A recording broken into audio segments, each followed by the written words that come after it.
All right, I wanted to go over the Google Doc that goes with the reading of Chapter 4 of Because of Winn-Dixie. So your Google Doc's going to look like this, and the first part is asking questions that have to do with the language of the book. So we're analyzing language is the first title. The first bit is figurative language. So when an author uses figurative language, it's a way to paint the picture even better, even more clear for the reader. So one way to do that is to use idioms. And idioms are sayings in our language, in the English language, that make you think of other things. They're a clever, interesting way of describing something. So an idiom can be a figure of speech. So it says, number 1, on page 26 in paragraph 5, she liked to plant things. She had a talent for it. She could stick a tire in the ground and grow a car. Now, idioms are not really what they're talking about. So did she really plant a tire in the ground and a car grew? No, it's a way to describe how great she was with planting plants and taking care of them. Sometimes that's called having a green thumb, if you're really good with plants and vegetables and things like that.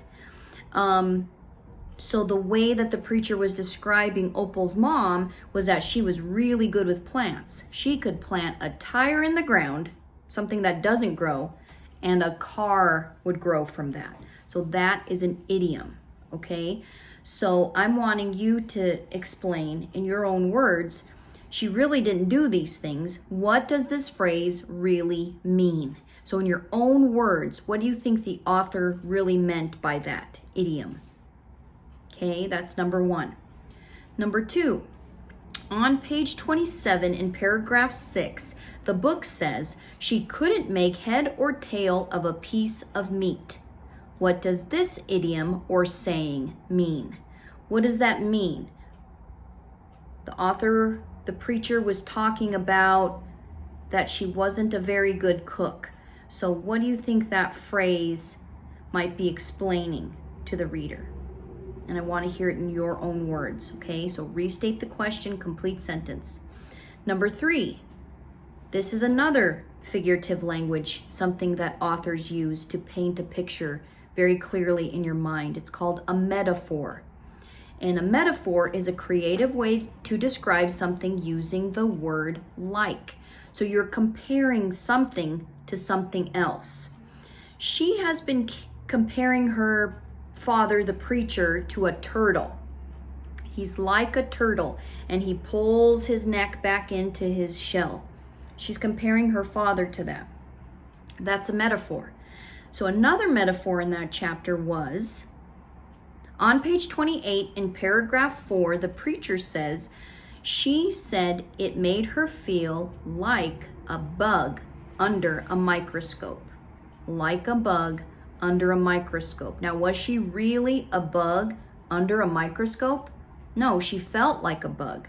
So what I want you to do is describe, what do you think this means? How would you describe that metaphor in your own words? That's number 3. Now, moving on to the last one, we are analyzing words. So that's the new section for the questions. Number 1 on this section at the bottom. On page 27 in paragraph 6, the preacher says she burned everything, including water. Let's look at the word burned. B-U-R-N-E-D. So the base word is burn, B-U-R-N. The suffix or the ending added on is ed. So we take burn, add ed, burned. Okay? Now I would like you at the bottom to use burned in a sentence, in your own sentence. Okay? Showing and demonstrating that you understand the meaning of the word burned. All right, and that's it. I wanted to read that over for you so you know what to do on your Google Doc. Just type in your answers, and you can refer back to the Read Aloud video and this video as many times as you need for answers.